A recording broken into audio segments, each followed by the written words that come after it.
So first off, just to start and preface this, I'm going to restart the level and I'm going to have some commentary from Joshua Tamar.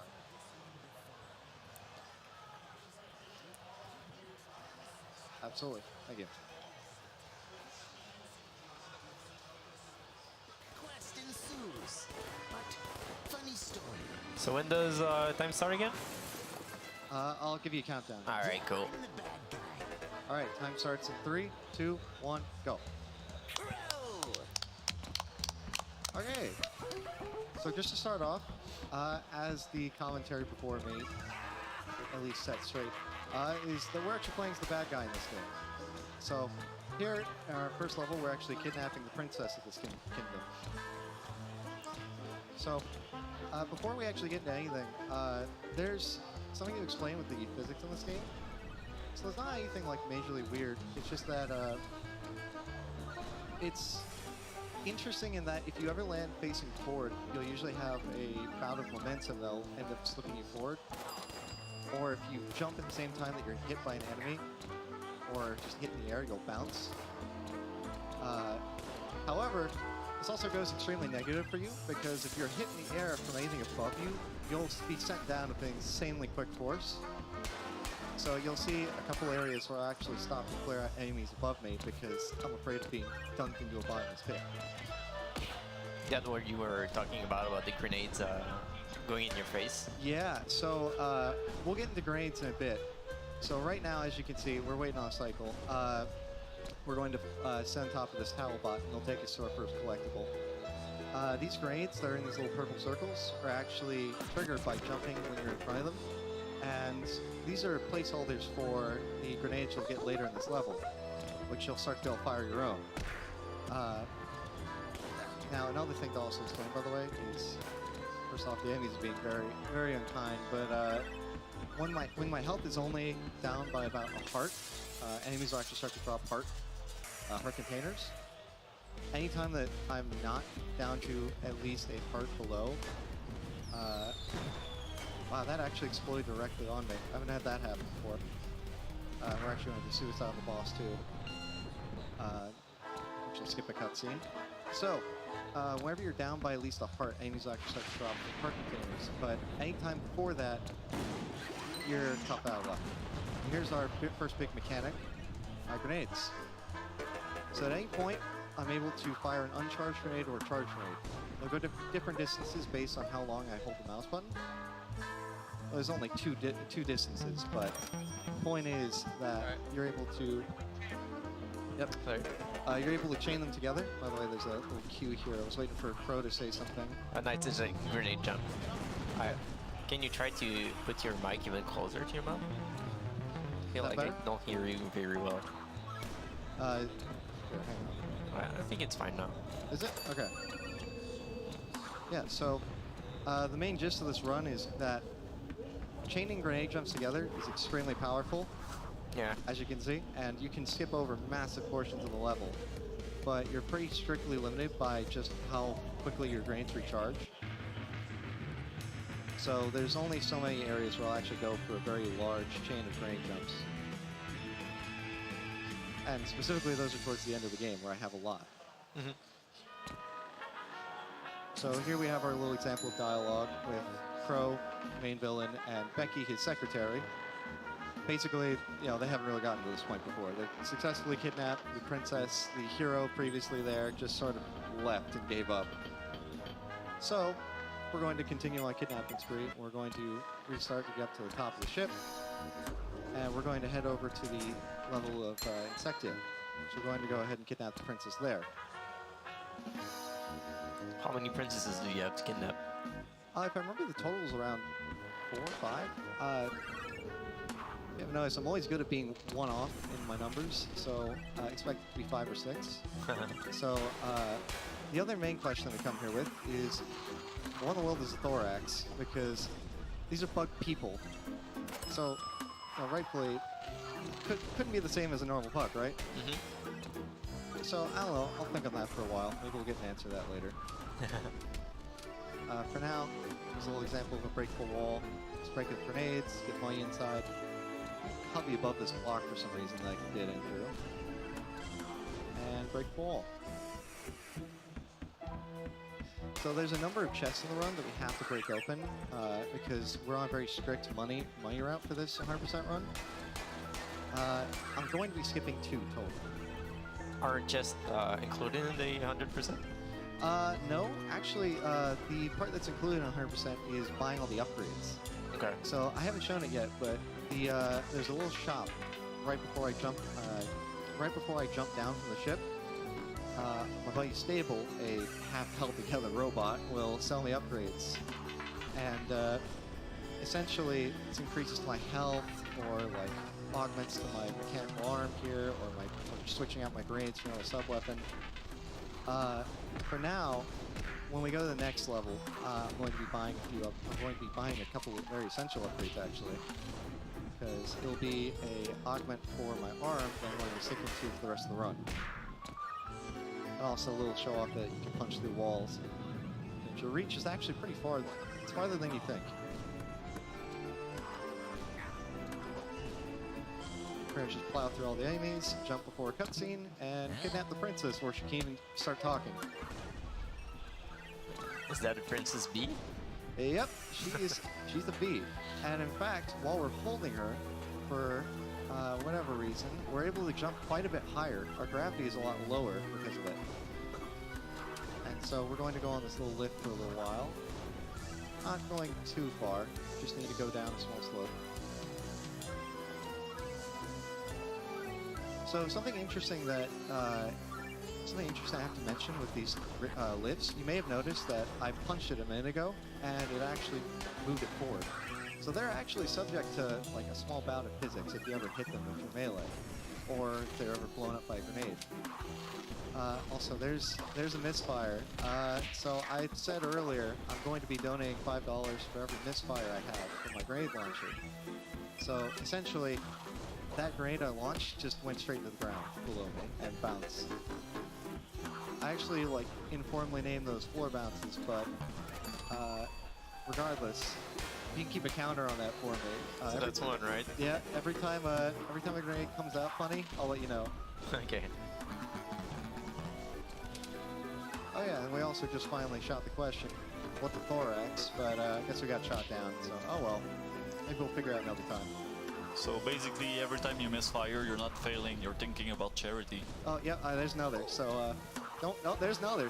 So 3 in a row. That's extremely bad RNG, actually. I've never seen that before.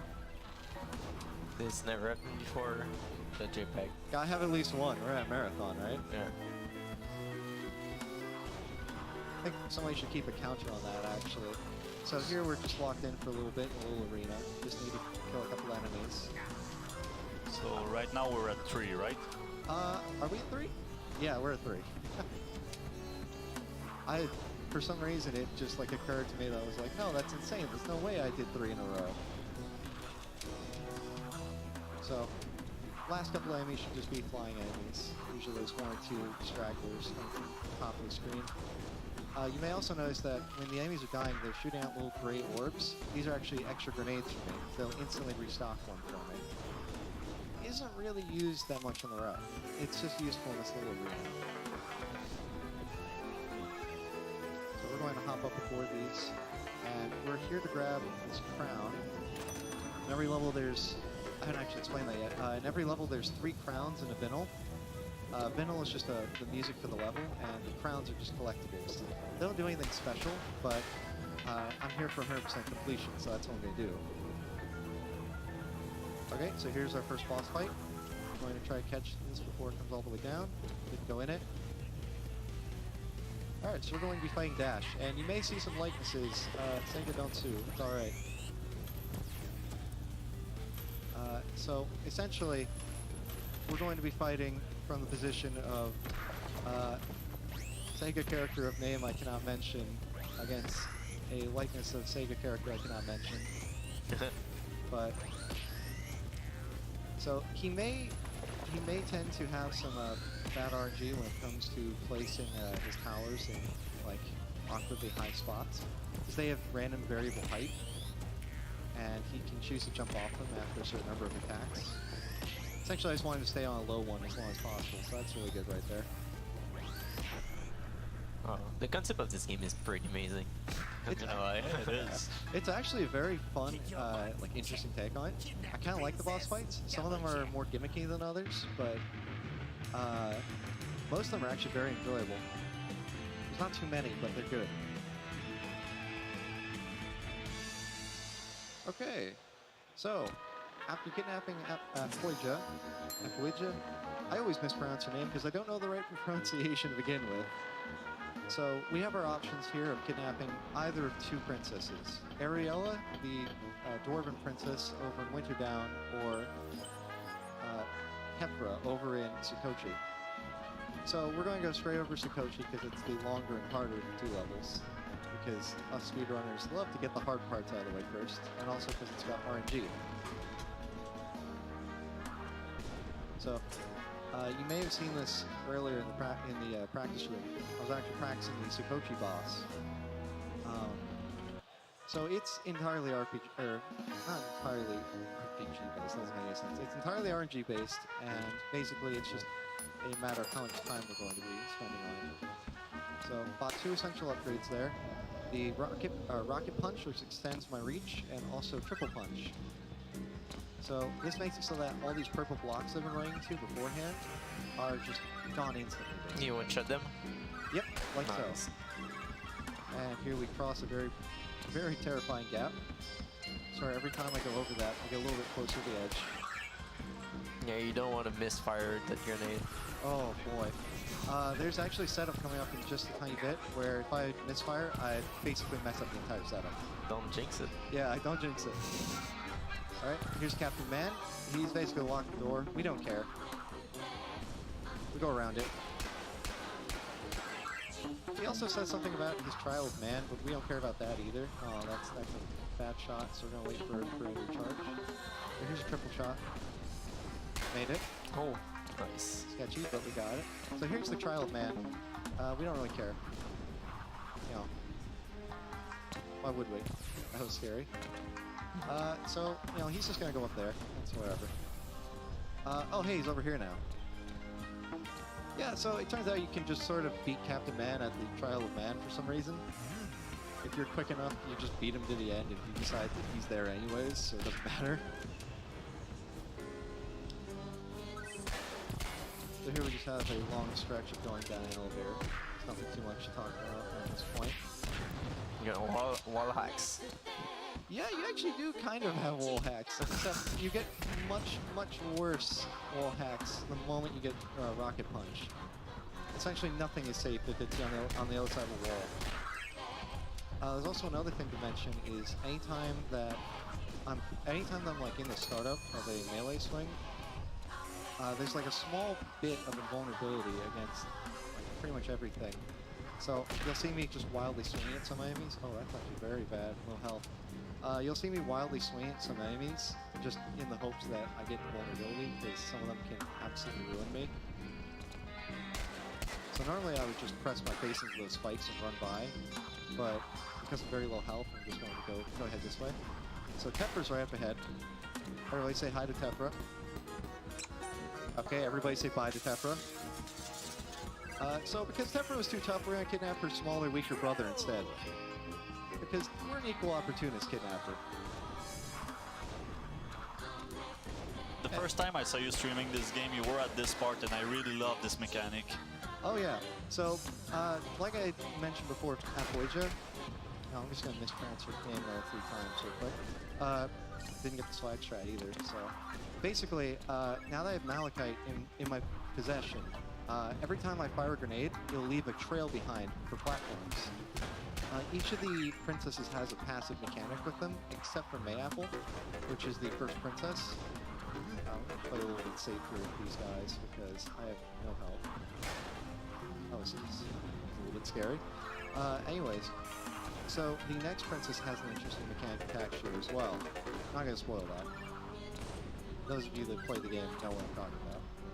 So, also, another side note, you can punch your grenades. I don't really do that in this run, but that's a thing you can do. So, basically we're just going to be platforming over everything because Malachite has given us the keys to the kingdom here. This game should be called Throwing Grenades Video Game. I mean, I'm sure there's a subtitle of it like that somewhere. There has to be. Secret one, DLC. DLC one.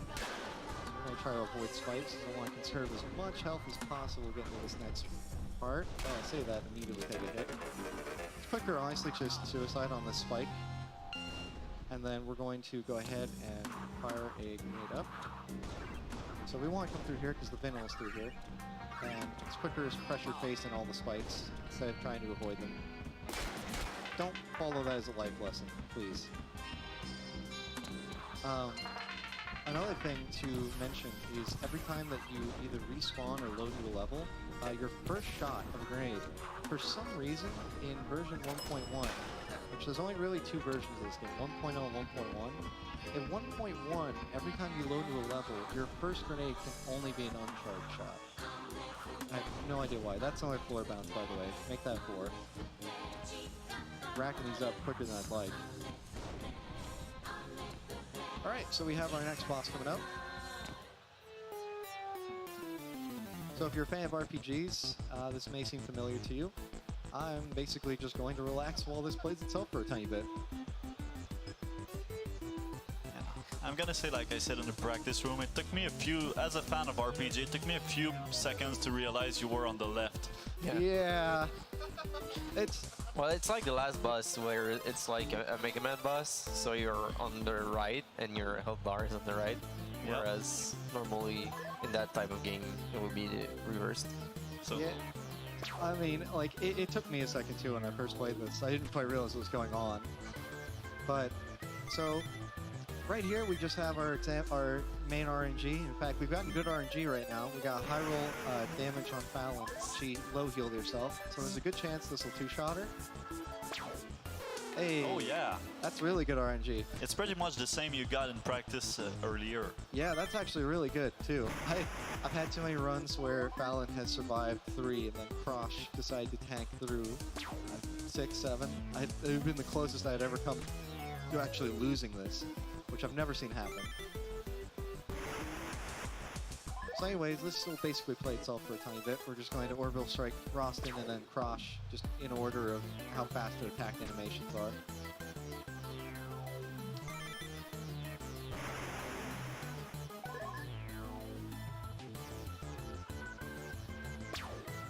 And what is the grenade attack? So the grenade attack is just an AoE. It's very small damage though, so only if Rostin is on like his very last legs will I ever use it. Like it's very slightly quicker, not like a ton. I'm getting decent rolls on damage from Krosh. It should be two more shots. Actually, he's just perfectly in range for a grenade, so I'll show it off. Nice. Yeah. Yeah, there it is. It also attacks the people that are already dead for some reason, just in case you want to do some overkill. So that was actually pretty good RNG on that fight, so I'm happy with that.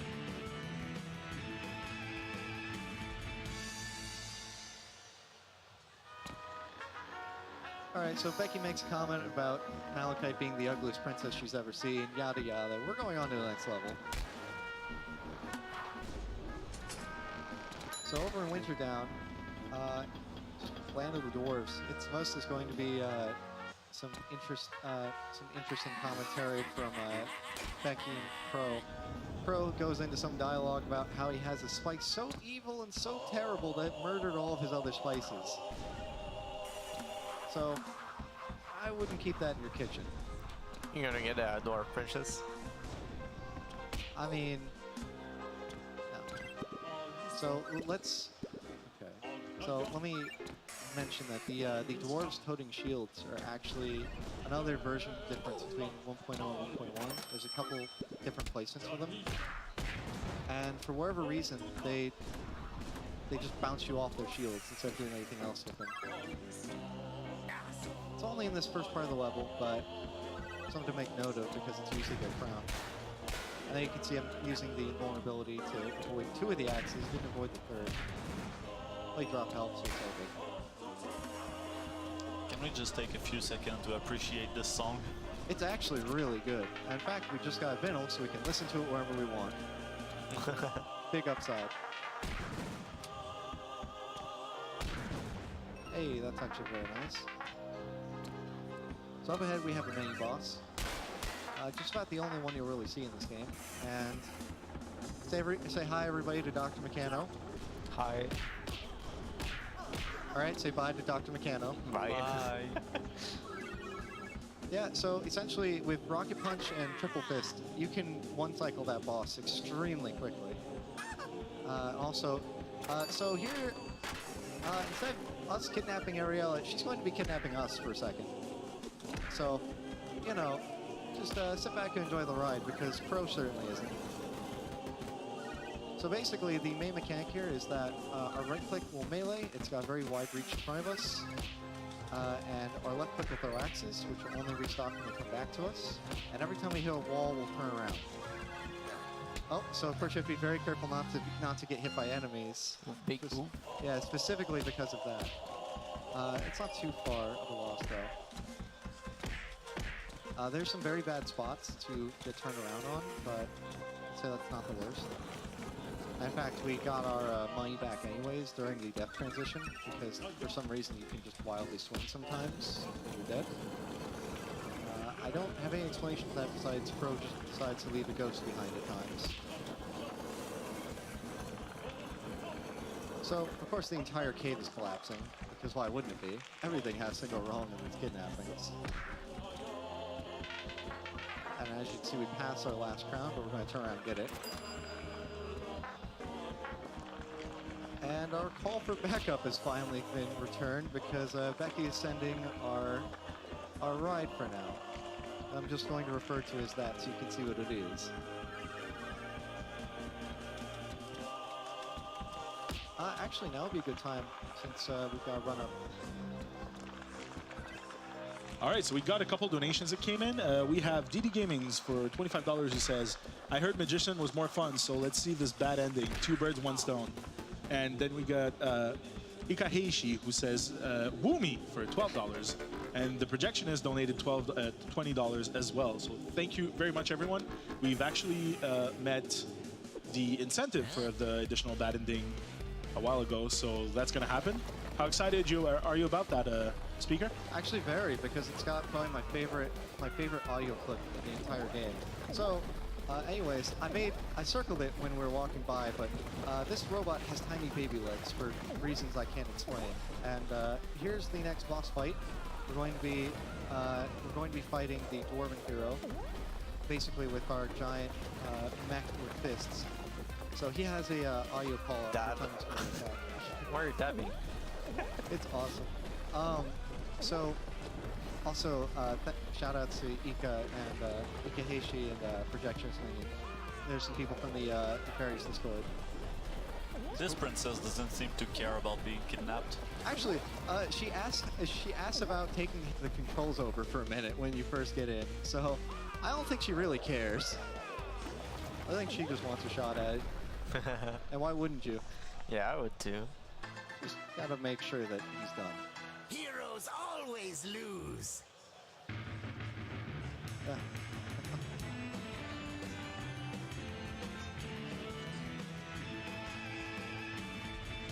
Okay.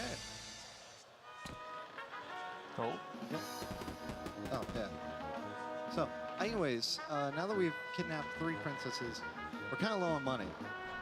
So, essentially, we're going... Well, kidnap 3, we kidnapped 4. So we're going to go negotiate with one of the princesses.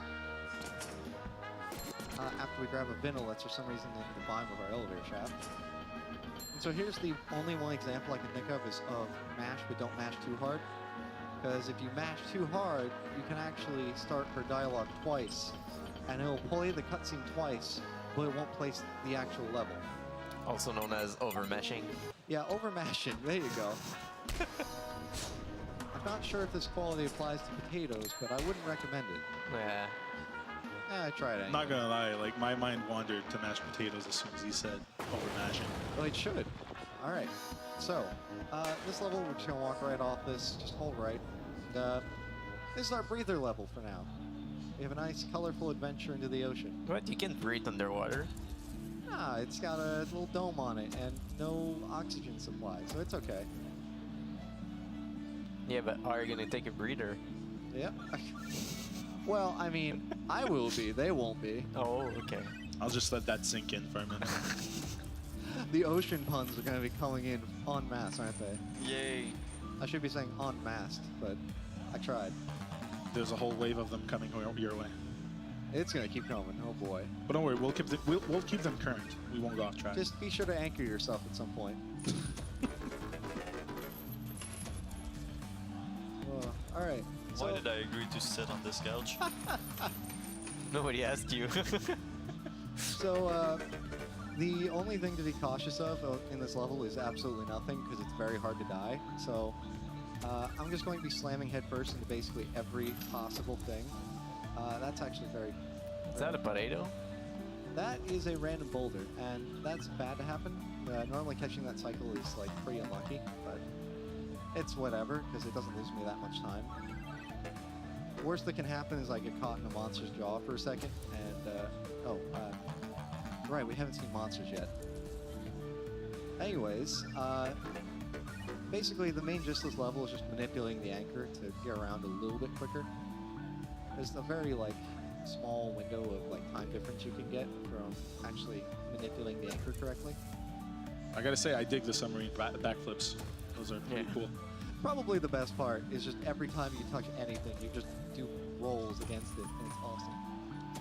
I can only imagine how motion sick everyone inside must be, though. I mean, this part specifically reminds me of Subnautica meets Quap. We're just going to go ahead and pass on by. Say hello to the giant sea leviathans, and also my chain freaking out. Okay, there we go. Fixed itself. Fixed. I guess just putting a fish's face through it just fixes it for some reason. No idea why that happens. It doesn't really like affect the. Doesn't really affect you that much. It can slow you down a little, but if you like end up putting it through something, it just fixes itself for whatever reason. So there's a cycle here I like called the jerkfish. That's not it. The next shoot can have a fish that goes straight through it and blocks you completely. Did not get the jerkfish. He can show up in this one though too. And we didn't get him. Nice. So I remember I actually asked the creator of the game, Josh Hano, is there any checkpoints in this level? Because I've never seen anyone die in this level. Like, I know it's meant to be an easy break of pace, but like, I can only imagine dying at the very end somehow and just going all the way back to the start, because it's a 6-minute level on my route. To which he informed me there actually is a checkpoint just past this little area down in a cubby down below. And for the longest time, I never knew that, actually. You didn't even notice there was one. I didn't even know there were checkpoints in this level. There isn't a reset from checkpoint option in this game. It's just you die, you go back. That's it. Okay. So, yeah, I've never seen or been a victim of dying in this level. It is a very pretty and nice, relaxing level, though. And while we're on it, I've got a list of shoutouts that I'll go ahead and run through while we're in the final stretches. Well, yeah, the music is pretty chill too. Oh yeah. If I remember, this was made, like a lot of the assets were in part from a rhythm game, actually. I can't remember what. So anyways, going down the shoutout list, because we're running up to Apoija's request. Shoutouts to Ikaheshi, Watson. Those are the two main ones to shout out because they effectively got me into the speedrun. They're both respectively the moderator for the speedrun.com leaderboard and the previous 80% world record holder. So shout out to them. And alongside the rest of this massive list, we've got Nagu, Axel, Joshua Hano himself, Callie, Kip, Projectionist Minion, Mattoon, Snack, Bishop, Pyro, Katie, Lavender, Milk Justice. Actually, these ones are my friends. We've got Milk Justice, which is Anthony. We've got Isaiah, Jared, Devin, Cody, and Luis. And so, as per Apoija's request, we're going to sit here for about 20 seconds. So if you got any donations, now would be a pretty good time for them. Well, I mean, now would be a good time to donate. Yeah. Hey, how many misfires are we up to? How many what? How many misfires are we up to? I don't think you had any more than what we counted. I think it was 4, right? Yeah. Yeah. Hey, there we go. We've Yeah, made the our... first one, then 3 in a row, and I think you're golden since. Hey, there's actually a couple more levels that it can happen though, so get ready for that. Awesome. We'll go ahead and let... Can't wait. Yeah, can't wait. You're ready to count them for me, huh? I'm ready to let my wallet be given up to RNG. Well, I mean, it's for charity, so... Yeah, you can't go wrong with that. I'm pretty sure pretty much nobody heard of this game before seeing you do it, and this looks really fun. Yeah. I'll admit, I actually hadn't heard of it for the longest time until it was released on Switch, actually. And so I saw it on the eStore and picked it up there. And then found the Nefarious Discord server. And also, here's the treasure we're looking for. Now we finally have the money to continue our schemes. But basically, after that, I just started getting into the Speedrun like sub-channel that they had there, and eventually plotted out a route and just started running. And I think I've only made I've made one notable discovery that makes the last level easier, because the last level is like a massive gauntlet for some reason. And I found a little death warp at the very start that will save you some health and also probably make it a lot easier. So don't be shy to use it on your first run, because you won't miss more than a big run-up section. So anyways, Mayapple tries to convince us to stop taking over the world, to which we reply, why would we ever do that? We're winning. Keep on winning. Yeah, keep on winning. Yeah. It's what we do. We go fast, we win. We're going to pay a visit to the Villain Museum. I'm not sure if it's the sole proprietor, but Crow is a very big donator to this museum for some reason. Mostly because it holds a bunch of portraits of his family. Also, that's a little death barrier right there. That like anything past that chest, a giant serpent will come out and eat you. I would love to show you, but I don't like being eaten by giant leviathans. Just gotta say that. So you start each level dropping off an airship to the ground, and then you open a chest and you get loot. Is this a battle royale game? I withhold the right to comment on that. I don't see any other crows, but if there are, there's a very strong likelihood of that. So here some people tear out a room of the museum and then we fight them. Say hi to the Trouble Rangers. Say bye to the Trouble Rangers. Hi, bye. Bye, hi. By the way, just want to do a quick shout out. We have Chris Kasiaj on chat right now, who's the program manager and co-founder of One Up on Cancer. So, hi, Chris. Hi, Chris. What is up? Hey, what's up, my guy? I hope you're enjoying the show. So we're on to the next level. We're actually going to buy some more upgrades before we go in here, because this level is quite a gauntlet. In fact, is the main level that I want to buy health for. If I actually buy it, there we go. So, essentially, we're going to cap out our health immediately here and try our best to not die. So, say hello to our friends, the Reapers. They're Hello. these little robot drones that hang out around us, and they're very, very prone to dunking you. That one almost did. I say it, and it immediately almost happens. So always clear them out before you do anything, because I've had way too many deaths to them. They like to pick spots at perfect angles around you to dunk you directly to bits, to which I can only say Josh himself is probably evil, but that's probably implied. He made a game about being the bad guy. Yeah, I've seen you practice this part earlier, and it looks so difficult. Yeah, it can be very, very unforgiving at parts. Here we made a cycle because, no, actually we made it. Sometimes that laser can just absolutely dunk you into the floor, and you have to go through the entire thing again. So here we're going to platform up to the top for a chest. Of course, it's another area that spawns Reapers, because why wouldn't it? So grenade jumping was way intended. So grenade jumping like all the way up that is probably a very bad idea, because it's hard to chain in vertical, but horizontal is usually not so bad. We have a small planetarium we're going to just climb on for some reason. And I won't. Oh, that's interesting. Well, let's jump on to the next one aboard. So, anyways, the grenade jumping was clearly like it's just part of the level design from like the very get-go of it. So, of course, the levels are designed with mostly verticality. And honestly, I find it really fun to see just how far you can get with them usually. In fact, a main trick I'll do is that double jump setup.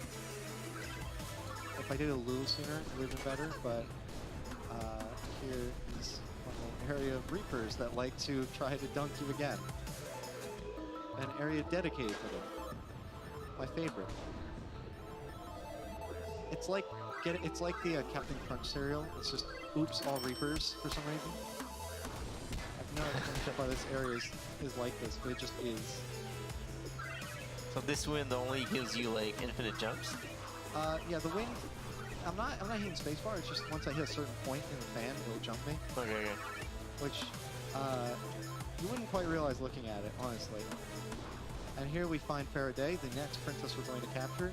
She's synthetic, which is to say that she's been synthetically made in this lab and is made entirely of pure energy.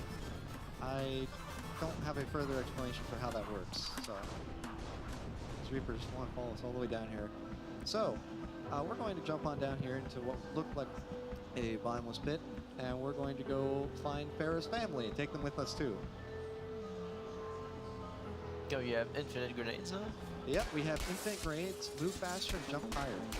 We do not, however, have infinite health, and that's going to become pretty apparent in this next area, because I don't have a lot of health right now. So, if you thought you've seen the worst of the Reapers, get ready to see even worse. Because it's going to get extra bad real fast. So funnily enough, we don't actually get the song that we're hearing right now, bonus round. We get the one for earlier in the level. You'll see that bonus round music in a later You'll see that music in a later level though. Because a few of the princesses will actually have side quests for us to go on that we have to do. Also, that always makes me nervous, that little gap there. For the longest time, I didn't realize that it was safe to just walk over. But they're rather forgiving, actually, in how much space you can get before you actually fall. Just run straight between platforms. I hear the enemies are actually very forgiving with hearts, so I'm just going to plow through this next area with no regrets. And here's where the Reapers get absolutely ridiculous. This one spot in front of me that I keep grenading is the most scary spot for them, because it's the one where they're most likely to try to slam dunk me into a bottomless pit.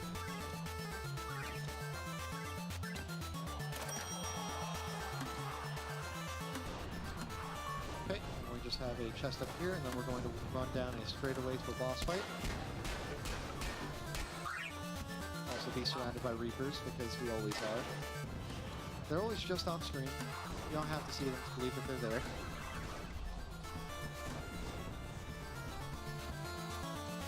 Alright, so here's the hero from the very start of the game that ran off because he was breaking up with the first princess. I didn't explain that, but essentially just said, I'm breaking up with you, Mayapple, and then left. So, I don't know, he's here to make amends or something, but we're here to just beat him up and leave. So we're going to have another boss fight, and probably the easiest one of the run. That sounds like a diss at him, honestly. Just saying, yeah, this is going to be the easiest fight we've had so far.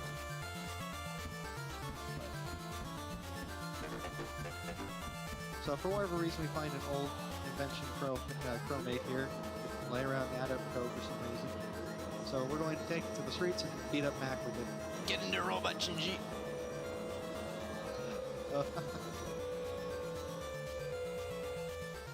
So Getting some strong Eva vibes right here. Oh yeah. So here we just absorb his attacks and then fire them back at him as a laser. So basically we're just completely relying on him to attack us and never learn. You'll see me like try to edge the laser onto his feet because if you basically trace it over him, over and off him, over and over, you can get multiple hits in a row. Like that hit I got there was a triple hit. That's a double hit. But he's been giving us mostly bad patterns. That figure eight is really bad because he just does it a really long animation with one attack. A triple hit. It's a good pattern. Double hit. So far he's been mostly good. He's just really loving his figure eights for some reason though. I think should be one more. Got him. Nice. Nice.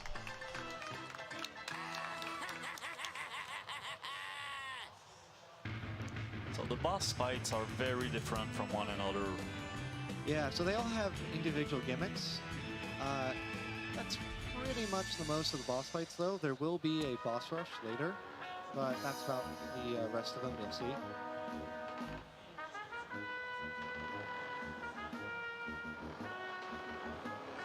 Okay, so we're going to go down below to the brig, which for some reason has been painted pink by Mayapple. I don't know why, but the minions decided to get in on that too, and we're terrified that we were going to throw them overboard, so it ran off. They all look the same though, so honestly, not sure which to throw overboard after that. And for some reason we can move during this cutscene, so we're going to go over and talk to Faraday at the same time and get her mission pickup too. And those would be the two side quests that we do. And also for some reason I can do restart. I haven't like fully in-depth tested in the cutscene. It's actually like put on the map. And we're going to be stopped for a second and instead go on a dating game show. What? What? A bit of a segue. So, you know, for some reason we're doing this for popularity or something. I don't know. Malachite just said to do it, so we're going along with it after Becky coerced us. And this is basically just mashing the game. In fact, basically you're able to decide who should be picked, and the way to do it is just mash. So I just have to mash really hard for this entire thing. I'll just take this opportunity while you're mashing to say that we got a $20 donation by Ascadelia. All right.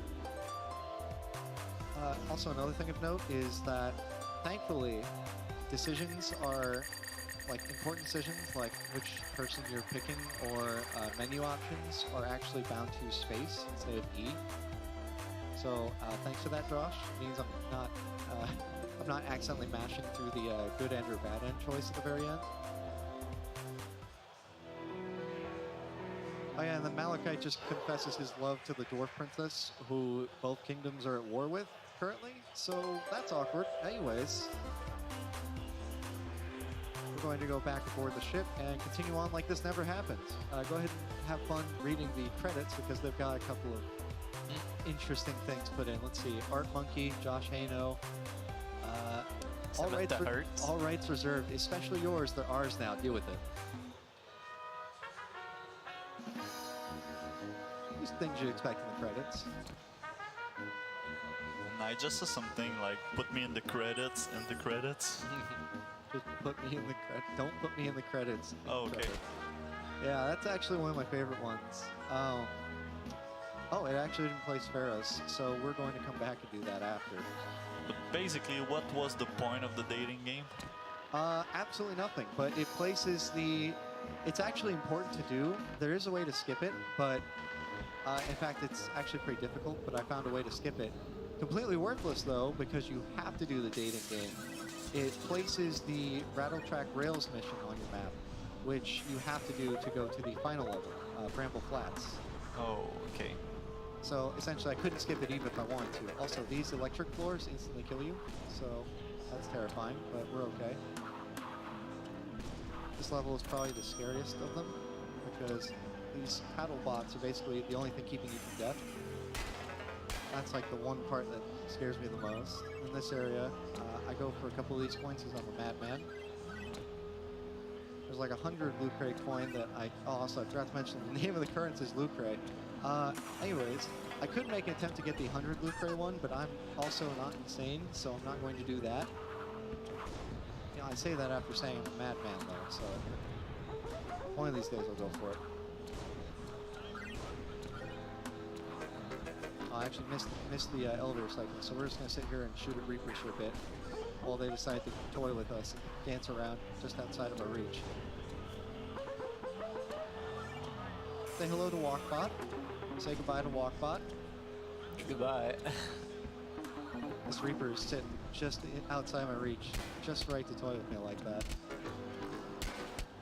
Yeah, so you're supposed to stay on a Walkbot to have it get you over the spikes in this area, but we just kind of skip that completely. And in fact, just use grenades to get around. This Reaper's finally in reach. So, grenade jump over this last section.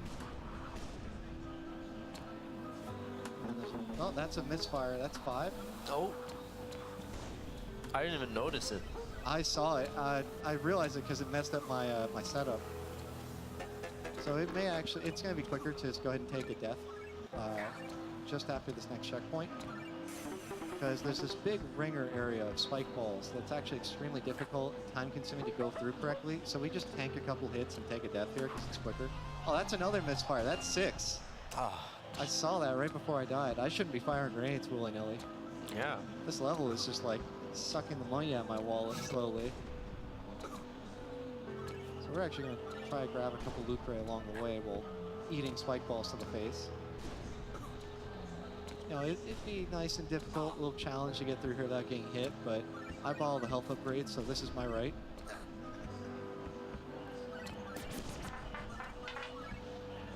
Okay, and then there's just a little bit of money leading to an obviously not a trap. Oh, actually it was a trap, never mind. Liar. So, hey, I do it because I care. So we're locked in this cage. We don't really have a way out. That's okay though. We'll get out someday. But Walkbot's here to get us out a little bit quicker. So everybody cheer on Walkbot while he very, very slowly rescues us. Let's go.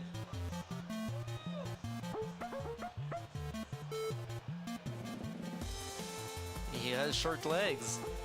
Hey, he's got tiny stubby legs. Don't judge him. He's getting there. And say goodbye to Walkbot. Aww. Yeah, sadly he gets killed by Dr. Cackle. Yeah, at least he saves us. Hey, don't worry, he sacrificed himself for us. We get an F for Walkbot in the chat. It's like Mother Teresa. Oh yeah, and Mayapple just destroys his machine and is strangling him over here. Why is there Ninja Turtles in this game? Well, I mean, he's definitely not stopping crime, but, you know, I can't say he doesn't like pizza. He is pretty round in the comics. Which, oh yeah, there's another thing I forgot to mention. There is a comic series continuing on, and is in fact currently ongoing after the events of the game. Nefarious? Yep. Oh, damn. Like a webcomic or an actual, like, Ripper comic? It's actually been printed, but it is hosted on a website where you can see a couple of the comics for free. Okay, So we that's have to cool. talk to Farrah again because her map icon didn't place. That's okay. So I'm looking a little bit thin on money, so I may have to go into Bramble and like try to get a little bit of money before I end the game. But that's okay because Stable is in Bramble Flats because it's the final level. But yeah, the comic is actually currently ongoing. There was a physical print for the first volume after it was completed. So if that's something you want to check out after seeing both the good and bad ending, have at it. I feel bad to inform you though that the good ending is what's canonically continued on, so... Oh well. Okay, so this is a level where we actually grenade jump a couple of times, except for when it doesn't work. The timing is actually pretty tight on it. Chaining multiple in a row is really just down to good muscle memory. Like, you're not gonna be able to pick this up and do it immediately, because it's This took me a while to get used to. But once you get into the rhythm of it, you can do multiple in a row. So up top, by the way, Josh is a troll. There's a sign up there, and there's a warning. So there's a chest up there. First off, by the way, I call this Crow's Wild Ride because this elevator goes, this lift goes extremely fast when you're punching it with triple punch. Anyways, that chest up top just has like 5 lucre in it for some reason. When all the other chests have like 200 or 300. I haven't really asked him why, but you know, there's just a chest with like no money in it. Is that one of the chests you're skipping? Oh, yep. I walked right past it. And in fact, I got it on my route for a while until I really noticed that it gave me practically no money, which for some reason took me a while to notice. Yeah, I'll have to question him on that one later. But so besides that, there's no other like chests that have a major like difference in money. By the way, this area is full of things that could kill me if they hit me. Okay, I'm good. There's no real like big difference in money between other chests. It's just that one has like 10. No comment made on it or anything. No like dialogue about being gypped. It's just empty. And knowing Josh, it's probably intentional because. So this other one he didn't do, but he's told me that it's a thing. If you remember the grenade drop, the like drop pod at the very start, the first level where I got my grenades from, that can actually kill you. Like it doesn't really have like an animation before it drops or anything, no warning, just shows up. It can crush you, and I in fact had that happen on my first attempt at running this game, which is probably the most embarrassing death I've ever had. It's a little bit sad, not gonna lie. Yeah, so this hallway is just absolutely full of enemies. And then we just take a lift down and it's the end of the level. So yeah, like there's a couple of death traps put in some of the levels, and you can mostly thank Josh for them. The one in the museum was done by him specifically. The drop pod was done by the first programmer. Like there was a stretch in time where the like first programmer essentially had like dropped out for I don't remember the reason, but the art museum was actually made by Josh completely himself with just assets he made just while waiting for the other programmer. So that's why the level is extremely short and also has a death trap. Oh yeah, and so Faraday just goes absolutely ballistic with power, questions whether or not she should destroy the world and then doesn't.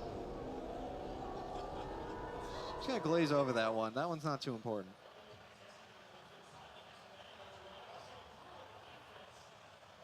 But you know, after draining that much energy out of whatever that thing is, now she's satisfied, so we're gonna continue on. And in fact, we're ready to go on over to Rattle Track Rails, which will be the second to last level.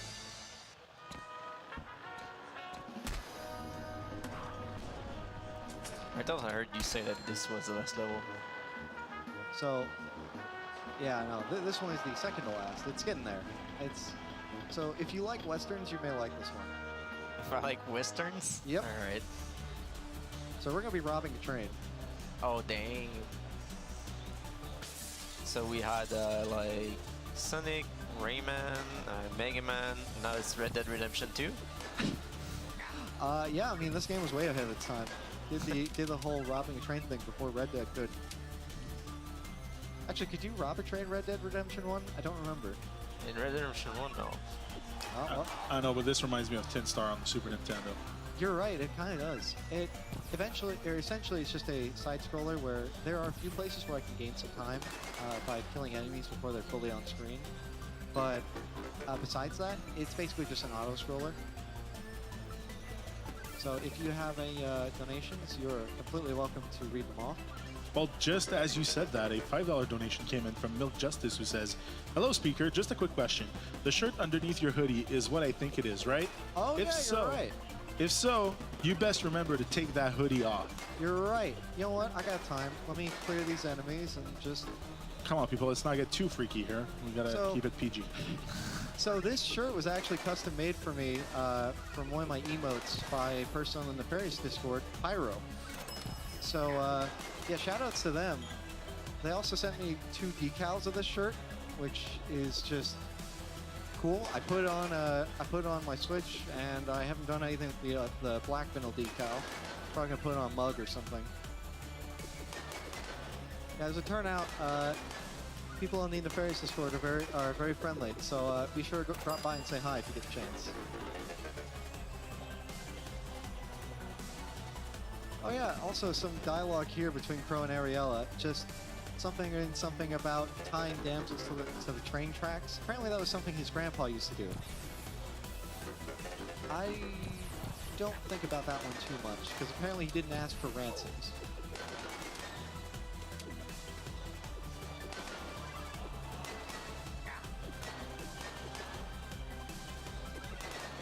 So here are the enemies that we actually want to kill before they're fully on screen. Essentially, they will stop the screen entirely when they're on screen. So normally I just go by sound cues, throwing axes off screen until I hit one. I know just about where they are, but hey, you want to hit them before you can see them at all. I like that when you hit an enemy, it does a different note every time. Yeah, it's actually a like some of them just explode for some reason, and all of them have like this very specific axe hit sound effects with Ariella. Because we just have Ariella aboard throwing axes, and for once actually we can't melee too. Of something of note. By the way, what are you riding? There was an actual canon name for these given to me by Josh, but I don't remember what it was. It's definitely not a horse though. Something similar? Probably. That's about all I can give you. It's like a pig horse. Yeah, it's like a cross between anteater, of pig, and a horse. Anteater, pig, horse, man, half bear? Super chicken horse. Yeah, there you go. That's better. Super chicken horse. Hey, I mean, I'd want to ride one of those, wouldn't you? Probably. Could it be a Warvark? I mean, it could be an aardvark. I don't think it was an aardvark, was it? No, Warvark. Oh, Warvark, yeah. Maybe? Kahaishi said that in chat, so I was wondering. Oh, that's actually probably it then. Warvark. If Ikahishi is saying that, then that's probably the right answer. Is he the lore master? Me. So they've looked into the code a couple times for me for like just random things I find. So it's probably not specifically referenced in the game, but I think it's been mentioned by Josh what it actually is. By the way, we just beat up Horizon. That was the boss of this level. So, you know, now we destroy the train and continue on. So now we're actually going to go ahead and try to get all of our upgrades before we go on to the next area. I think I'm gonna have to go into a level and do a quick backup for some more money because I'm a little bit low.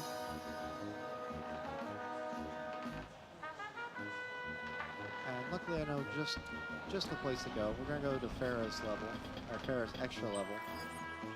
And then we're gonna take on Bramble Flats, which Bramble Flats is absolutely merciless. So if I get a Deathless Bramble Flats, I'll be very happy. So you probably noticed each of the vinyls there give us an extra 200 loot crate. Just go ahead and collect all of it at the very end of the run, because dying at any point means you'll lose some money. So we'll see how much money we can scavenge. We need about 6,700 to get all of our upgrades.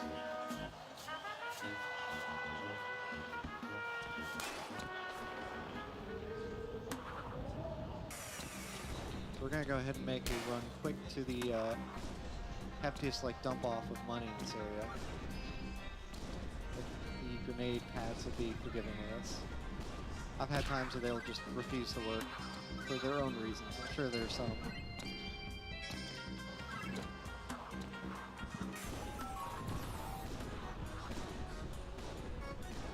So here's about 100 or so, closer to 200. I would almost go up and get that chest, because I thought about it, and then remembered that it's completely empty, basically.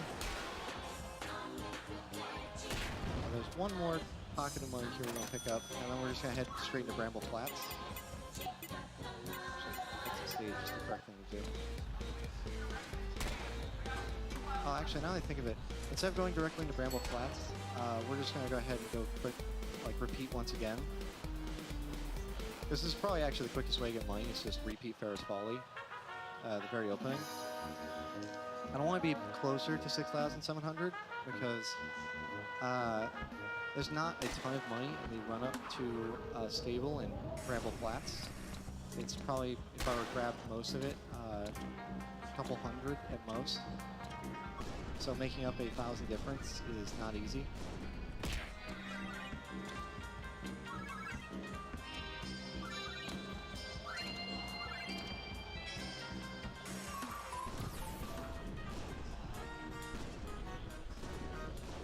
Alright.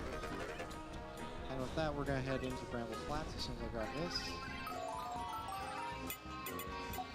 And as much as I would love to buy the upgrades on the ship, I have to buy them at Stable, so you guys can watch poor Stable after, well, you'll see.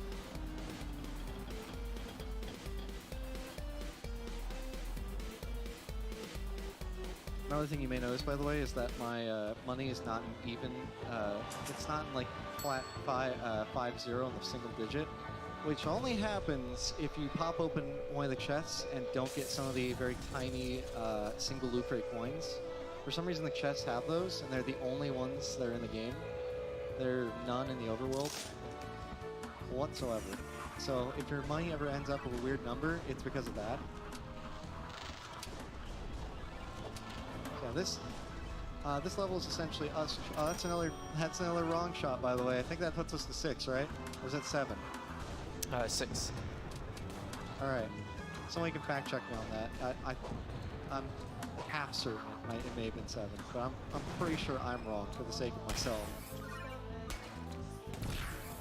So here's that def skip I was talking about. This little gauntlet here, we just skip that. We just throw ourselves against the corner. We pop out all the way to the top. You reach a checkpoint? Yep, there's Nice. a checkpoint, and for some reason, if you're very, very far below it, you'll hit it anyways. So we're gonna not almost die to that. We're gonna wait for this cycle. There we go. So these are on a very specific cycle. It's possible to be slam dunked by the wreckage like that. And here we're gonna buy our upgrades to Stable. Poor Stable only has enough power to give us one last upgrade. We'll buy all our upgrades, and poor Stable's gonna power down. It's done its job. He's done his work. We will miss you, Stable. F in chat. Yeah, and F in the chat, please. Pay your respects. Actually, before I go anywhere, I almost ran straight by. The Vinyl's over here. I was about to make a comment about Latin, which is talked about once you pick up the Vinyl. This game is more major character deaths than Game of Thrones. Probably a better ending too. Yeah, some would say it probably has a better final season. That was actually the first time I've had an enemy hit me upwards instead of into the pit of death. Yeah, let's keep in mind that we're doing the good ending though. Yeah, we're doing the good ending first. Don't forget that. So here's our ship. Say hi to half of our ship. Hi. All right, we'll say bye to half of our ship because there it goes. Why do we have tar pits around our castle? I don't know. I guess it makes a good moat. Oh, that's another wrong shot. So 6, 7, whichever it is. Chat can, 7. 7, yeah. Chat can correct me on this later. So I'm sure they're paying more attention than I am to how many I got. Nah, they're busy saying F for the ship. Aw. They probably just got to that too. So here's another spot where wrong shots have happened. None happened, so good. A lot of enemies waiting for me. I'm just gonna take this crown and jet. So these platforms, they'll do like a little shimmy and rotation and then collapse. They're actually very quick collapsing. So there's some enemies on them up ahead that can just basically leave you stuck on a platform and fall through doom. Namely these two. Try and take a punch of the dwarf, you'll regret it. I'm sure Dwarf has said that before, but... Yeah, every dwarf Say So that. this is actually a deathless Bramble Flats, except for the Death Orb, which is normal. By the way, say hi, Reapy. Hi to Reapy, everybody. Reapy's our little buddy. He's gonna follow us in here. Hey, Ruby. So because I got at least $30, I've met my own incentive here. We're gonna drop the axe in here. Awesome. So yeah, oh geez, oh crap, oh no, is the only comment that the heroes have for that one. And we're gonna go ahead and have our boss rush. So actually, yesterday, not yesterday, but the day before yesterday, when I was doing practice runs, I actually had the wrecking ball get stuck in the floor, like in the rubbish you're supposed to pull it out of. I'd never had that happen before. Do you call Miley Cyrus? You came in like a wrecking ball. Yeah, I mean, I didn't come in like a wrecking ball, sadly. I was supposed to, but I forgot to, I guess. So Dash actually, he may seem very non-threatening, but he does have an attack that's pretty scary. If he's ever like too close to you for long enough, he'll do a jump attack that takes away a third of your health. But he went down with no trouble. Reapy's just sort of sitting there confused. Oh, no, he's caught up now. And so we're going to fight Gur now, too. He's somehow back from being flattened like a pancake. So by the way, before you ask, the only real control I have over the mech is just which fist punches.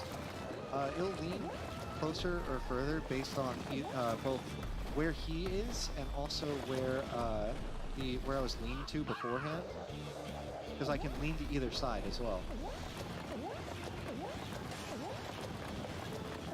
Reapy is just like flying around the head right now. I don't think it's like he knows where I am, but he can't get to me.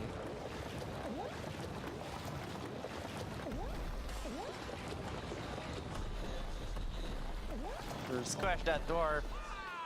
Split the dwarf open like an egg. At least he'll end up flat like a pancake again. Oh, he avoid last hit, come on. The only person to break an egg like that is How to Basic on YouTube. Well, I mean, here you go. Splattered of dwarf, just for you. Oh, Reapy's like right in my way. Come on, Ow. Reapy, don't do this to me. Don't do this to me. Here's the RPG battle. We just step on them. We're not having that a second time. Reapy, please. Reapy, I want to end this level with you. Stop. Reapy, no. There you go. Alright, so then we have Chekhov's Death Ray as our final invention. You'll remember it's the Death Ray from the very first level. So we just completely annihilated Mac, who is the the hero of our kingdom. So here we are in the walk up to the Doom Howitzer, which is powered with princesses. Don't ask how that works, I don't know. Say hi to Mac, by the way, he's up there. Yep, say hi to Mac.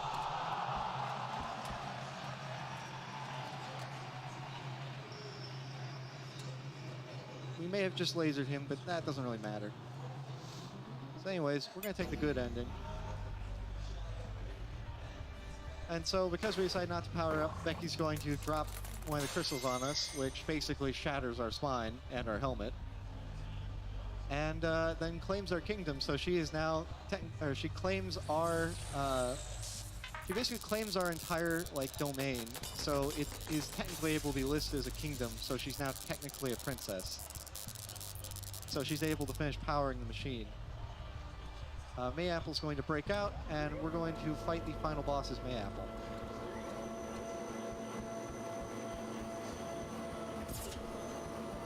So here, we can't really reach her, but we've got some Reaper buddies to punch at her. Because for some reason, Mayapple's punch is just as strong as Crow's. Now you also may be wondering why I'm spacing these out one at a time.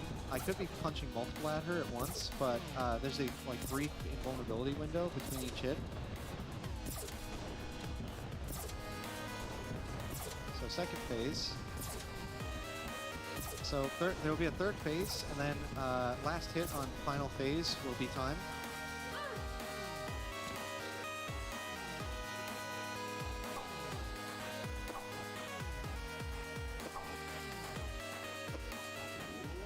Alright, so final phase is just going to be attacking the head by punching Reapers at it, while it flies around the areas on the screen and fires lasers. This is also the part that a lot of people say is extremely difficult. I've had too much trouble to it, but I don't want to jinx it. I do tend to get bad Reaper RNG, because a lot of them are not flying close to her.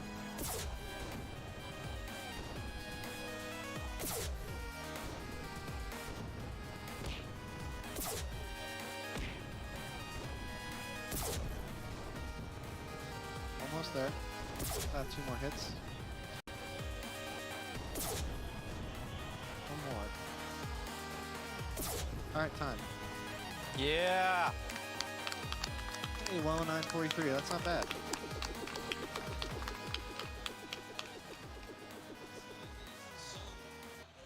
Alright, so we're going to watch the good end, and then after that we're going to come back. And get the bad end. Yeah, we're going to do the bad ending as well. All right, we're actually just a little bit over $150 from our next milestone, by the way, which is the turbo mode run of Super Smash TV. But I'm very glad we got the additional bad ending. Yeah. So we're going to be a little bit closer to that incentive because I've got at least $35 to put down now after 7 misfires. Yeah. All right. So right after my run, I'm going to go ahead and put that in towards... I was deciding what soundtrack I actually want to donate towards for Crypto the Necrodancer.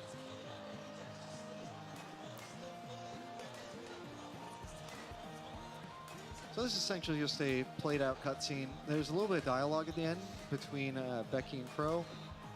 Spoilers, he lives. How?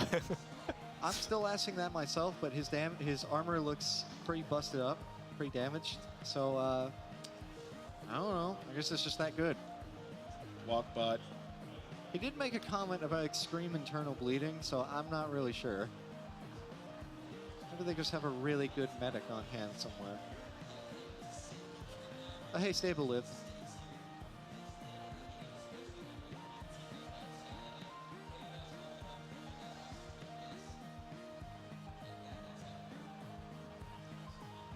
New exhibits. Yeah, new exhibits for the Film Museum. Another contribution from Crow.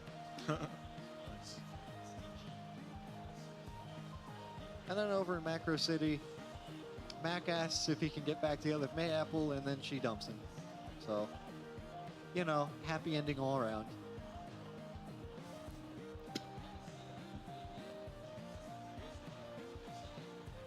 Okay, Bolts. bold. Yeah, Nice. Bolts is like the stand-in curse in this series for some reason. Yeah. It's actually like, there's a couple of good moments with it. But, you know, as we skip most of the dialogue pretty rapidly, Well, I'm guessing it's because, you know, nuts and bolts. yeah, something like that. Anyways, we have our little reveal. He lived.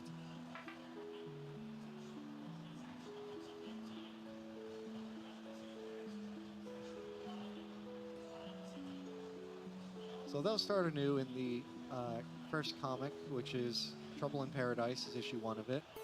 But we are not done yet. So we're going to go back, we're going to take over the world. Oh, yeah, let's do this. Which, you know, if we're going to be bad guys, that should be the canonical ending, right? Why wouldn't it be? Which ending is considered canonical? The good ending, actually. Okay, gotcha. You know, kind of tragic because we don't get to take over the world, but we'll try again later. So, thankfully, we don't have to go through the final level again. Doom Howitzer is just its own level. Doesn't have any collectibles or anything, it's just nice and conveniently at the end.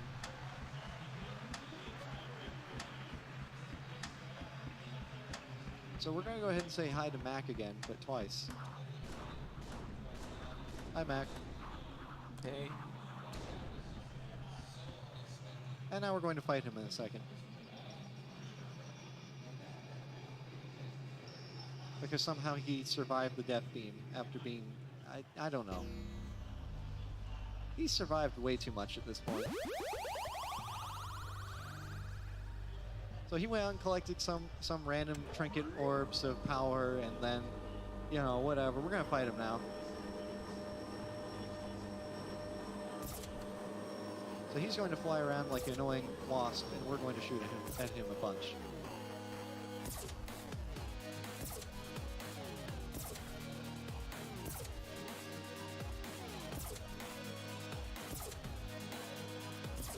So before you ask, I know I cannot move laterally right now, or horizontally, or anything. So now we can move left and right. So we're going to continue the fight. It's actually quicker to be hit by him and then go into your third phase, but we're going to go ahead and try to actually beat him. Actually, not all that hard, but sometimes he can come in from the side with hits that you can't really avoid.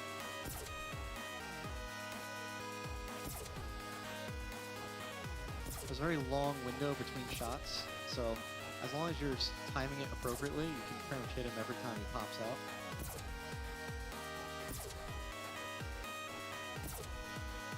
As long as you just get near him and graze him, it'll count. It doesn't have to be a direct hit.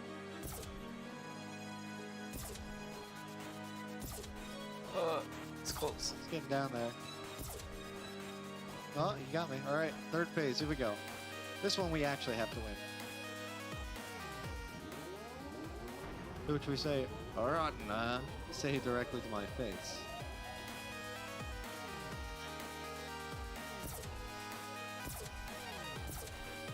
So he's got a couple of attack patterns that you can go through. This is one of them that's most unforgiving because you don't really have like major invulnerability frames between AEDs, and he's just going to go down pretty quick if I can hit him. There we go.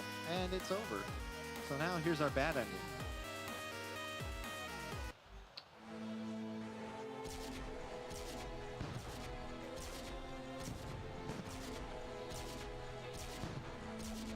If you had to ask me which one was my favorite, by the way, it's definitely this one. Like I said, my favorite audio clip in the entire game comes at the very end of this.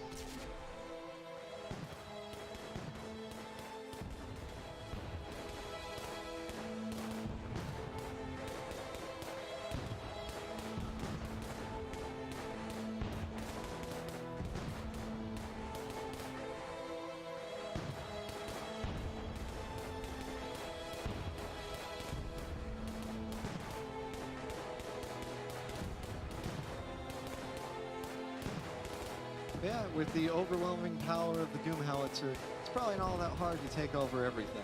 So, yay, go us. I mean, this is pretty ruinous looking. And also some unique enemies that we've not seen in the entire game or mentioned ever. So, I'll ask about that one later.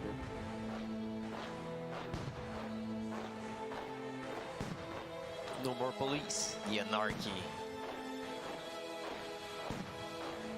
Oh yeah, adopt a pod. I mean, the sign may be ruined, but, you know, adopt an octopod. Bit of a tongue twister, but hey, they're cute.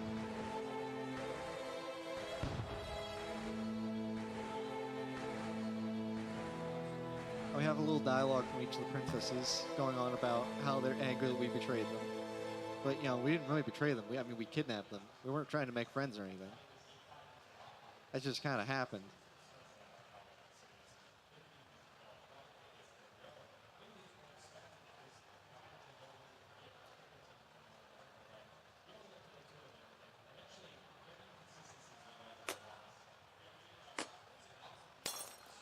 So Mayapple actually breaks out of her crystal, which is just left open as to whatever goes on with that one. Or if the Doom Howitzer even works after that, but...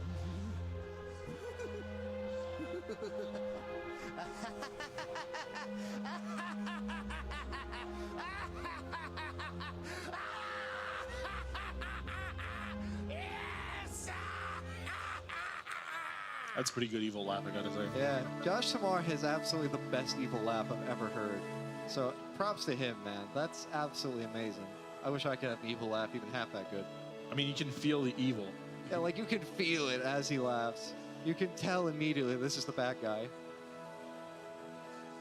All right, so that'll be it for me. Thanks for having me, guys. Well, thanks for being with us, and thanks for the incentive that was met. That was amazing, and you know, we got to see both sides of the story, as it were. And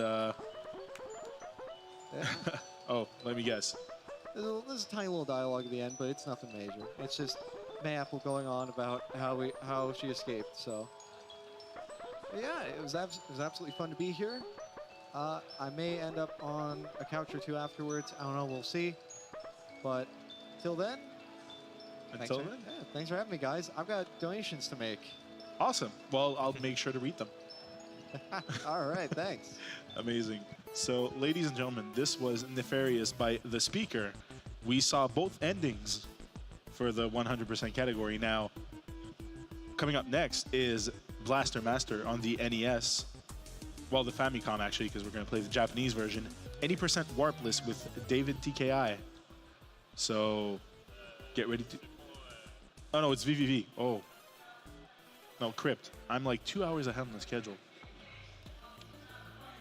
That was a test. See? The schedule is not working. But it is working when I read the right line. So Crypt of the Necrodancer is coming up next with Roos SR, All Zones, Cadence. See, sometimes when your eyes don't read at the right height, that's what happens. So it's going to be All Zones, Cadence.